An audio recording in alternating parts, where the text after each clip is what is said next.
This is Fab Five Freddy, and we still here. Harlem, baby. Harlem. I'm Fab Five Freddy. For those that don't know, I've been involved in hip-hop for a really long time, more than 2 decades. Was the star and producer and did all original music for hip-hop's first feature film, a motion picture called Wild Style that you better have. If you don't, step your game up.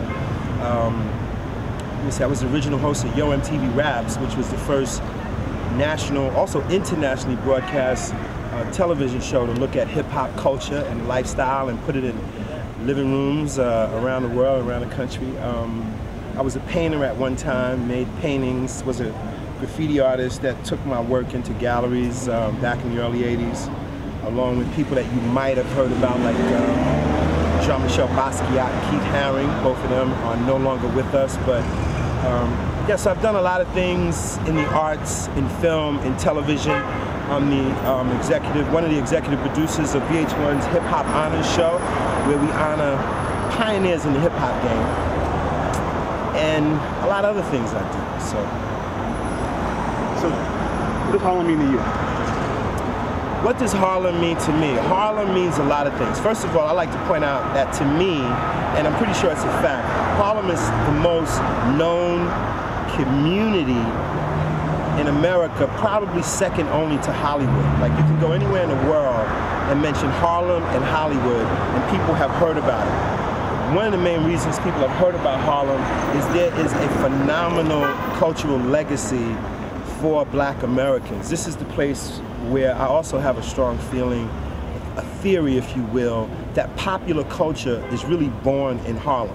Because when jazz, or the jazz age, which really was fermented and really developed here in Harlem, with artists, everybody from Duke Ellington, Louis Armstrong, Billie Holiday, on and on and on, all played and oftentimes lived in Harlem. And back in those days, at the turn of the century, as you know, as the culture of Black folks began to be released around the country and around the world, Harlem was the epicenter, and hence that's the beginning of popular culture. So Harlem is deep for a lot of reasons to me. You know, the people that walk these very same streets that we're standing on right now are like Malcolm X, Marcus Garvey, Adam Clayton Powell. And this is Adam Clayton Powell Boulevard right here, a street that was named after him. And he lived in this community, walked these streets. So a lot of the advancements that Black people and other people benefit from around the world happen here in Harlem. So that makes it one of America's, like I said, not even just most well-known, but most significant communities for the cultural contributions that numerous people made. And I'm here doing my thing too. I live in Harlem. I'm from Brooklyn. I'm from the Bed-Stuy section of Brooklyn, but I happily own property and live in Harlem, on Sugar Hill, by the way. All right, Fred, here's the question too, man. As you can see, man, Harlem is going through a lot of changes physically, and you have a lot of new people moving in. How do you feel about the changes in Harlem? I feel the changes in Harlem are good, and they're also bad. I think pretty much for the better more than for the worse, because people have a safer community.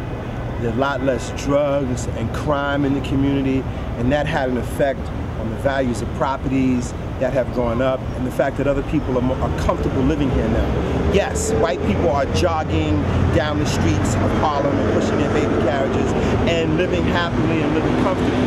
The problems are poorer people of color, primarily Black folks. Can they move into Harlem right now?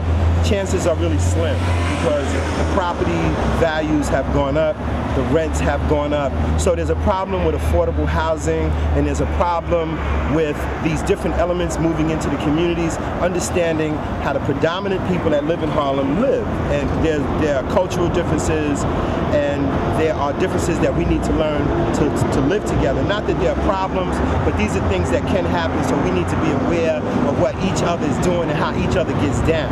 Like, I was really happy to hear that situation in Marcus Garvey Park, aka Mount Morris Park, was resolved with the brothers that want to play their drums and things of that nature, because that's a cultural institution here in Harlem. So there's certain things like that, you know, certain small mom and pop stores on 125th Street and other areas not being able to make these new rents.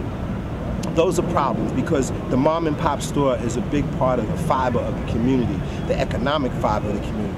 So it's just important that the small people, the poorer people, the mom and pop type people are allotted for with these big changes and these multi-million-dollar developments. I mean, there are apartment buildings being built that have just been built with units that are priced at close to, if not over, $1 million. That's phenomenal. That's way more than I think a lot of people who know Harlem well and spent their whole lives here could ever imagine would be possible. But in the same neighborhood, there are poor people that are still catching it. You know, there are young kids that still are, you know, chronically unemployed and chronically undereducated because, you know, there's still problems in the school system. So there's a lot of problems. I'm happy to see people like you guys, you know, doing this video, and what you guys are doing are bringing these ideas to the internet, to people, so that you too can be up on your game and get involved in what's going on in your community.